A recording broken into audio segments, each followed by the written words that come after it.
biyaya na nagmumula kay Yahweh ay inyong pakaiingatan. Mga biyaya o pagpapala na nagmumula sa aking mga mga ay inyong pahalagan. Dahil akong Diyos, magpahanggang marapat ninyong patuloy, awitan at sapat sa Espiritu at sa katotohanan. Marahil kayo din sa ay may kapaguran ang iba. Lahat ang ito ay aking patuloy.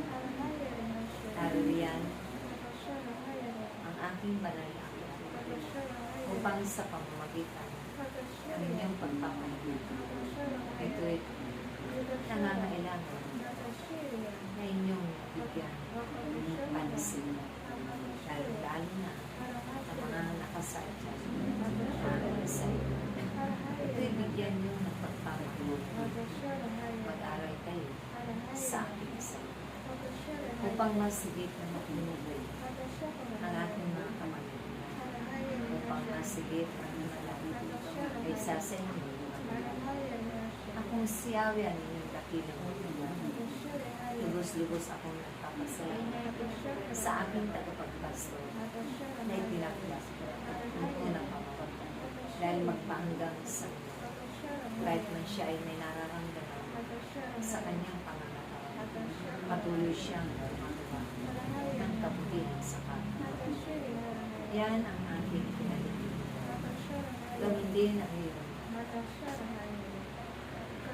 katuwang kahit man ang loob ang ibig niya kayo sa kanyang paglato na ang nangarin niya na makatulong sa kapwa.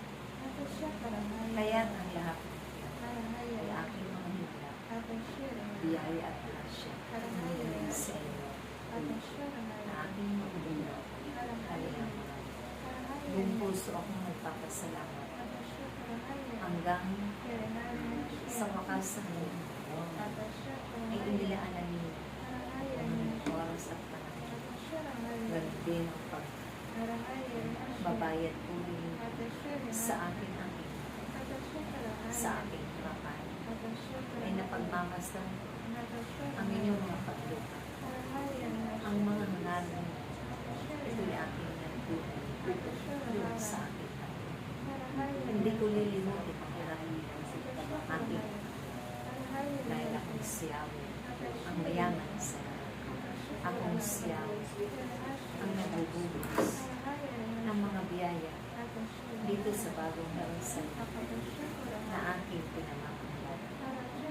Wala nang dugo, wala nang kauhawan, wala nang hanapin sa aking pili. Kaya't magpatuloy kayong makinig hanggang sa wakas ng inyong kayo'y aking pinahayag sa iba't ibang sulok na sa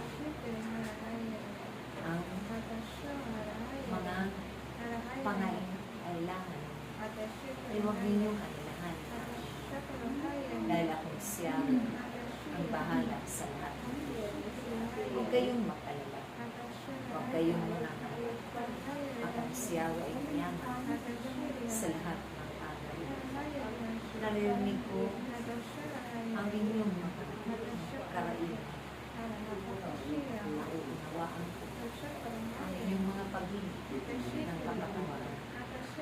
Kaya magpatuloy lang na sumunod sa akin. Kalooban ko ang mga oras na maganap ang mga bagay na maganap na kayo'y pupunin ko ang maraming kapangyarihan. Dahil ito ang dadalhin sa pakikinig saan man sulok sa kaya't manalig lang ang bawat isa. Magtiwala at nanampalataya na akong si Yahweh ang lagi ninyo at patuloy. Pinapadala ko lang ang mga anghel sa inyong tahanan at sa inyong mga pagkain. Dahil sila ang mga daanan, daraanan, at ganoon din ang pagtitipan. Ibig ko na puno kayo ng kagalakan at kasyan. Ibig ko na puno kayo ng puna, may malinis na puso at kalooban. Dahil akong siya ay namin, laging magtuturo ng mabubuting bagay. Ang kayamanan sa mundo ay daraan lamang. Subalit aking ako ang bahala sa mga kakulangan sa inyong mga buhay. Ako ang nangangako na inyong ama magpakailangan. Dahil hindi ko kayo kayang tiisin, hindi ko kayo kayang tingnan sa inyong kabalaan. Si Yahweh ay laging sasakulan sa inyo. Ako si Yahweh ang bahala sa lahat ng inyong pangangailangan sa araw-araw. Kaya't magmasid kayo sa bawat sulok ng salita. Kayo ang mapapala na aking